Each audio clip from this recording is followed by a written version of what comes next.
बारामतीतील पालखी महामार्गावरून जाणाऱ्या उड्डाणपुलाला विरोध करण्यात येतोय। छत्रपती सहकारी कारखान्याचे चेअरमन पृथ्वीराज जाचक यांनी विरोध केलाय। उड्डाणपूल होऊ न देण्याची जाचक यांनी भूमिका घेतली आहे। यावर केंद्रीय मंत्री नितीन गडकरी काय म्हणालेत पाहूया।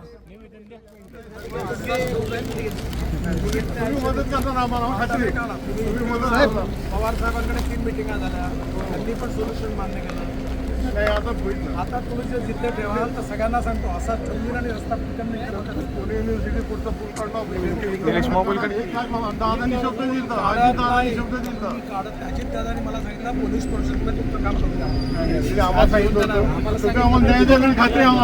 तुम्ही ऐकणार सोय करताच करताय ना, मार्ग काढायला पूल कॅन्सल शिवाजी महाराज पुतळा पलीकडे 5 महापुरुष पुतळे हे दाखवून जाईल।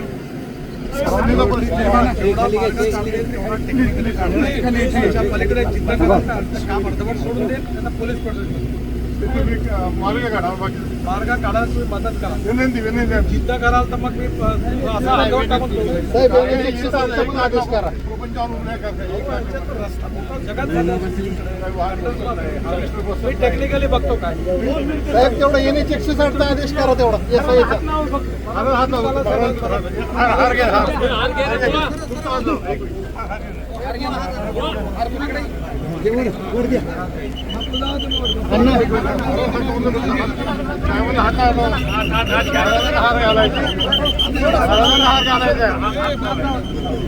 चला ना,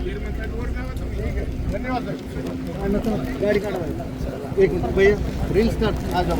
छत्रपती शिवाजी महाराज आणि शाहू फुले आंबेडकर, पुण्यश्री अहिल्याबाई होळकर, अण्णाभाऊ साठे या सगळ्यांनी पुढे सांगतो की आम्हाला धाकधपडे दाखवून तिथे पूल करायचा प्रयत्न केला तर आम्ही याचा निश्चितपणे विरोध करू। आमची गडकरींना हात जोडून विनंती आहे, आम्ही नम्रतेने सांगतोय शेवटी करायचे जनते हितासाठी करायचंय। शक्तीपीठ बदलला तुम्ही आणि करत असेल सर्वसामान्यांना तुम्ही त्रास का देताय?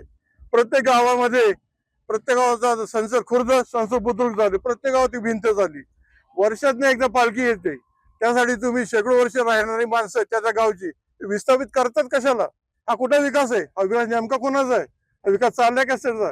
आणि विकास मध्ये कुठे मोठ्या लोकांनी जमीन गेलेली दिसत नाहीत, सर्वसामान्यांचा भरला जातोय। आता कारखान्या पुढचं आपण पाहिलं, 70 वर्ष कारखान्यात झाली। महाराष्ट्रामध्ये 2च कारखाने रस्त्यावर आहेत, एक राहुरीचा आणि एक छत्रपती।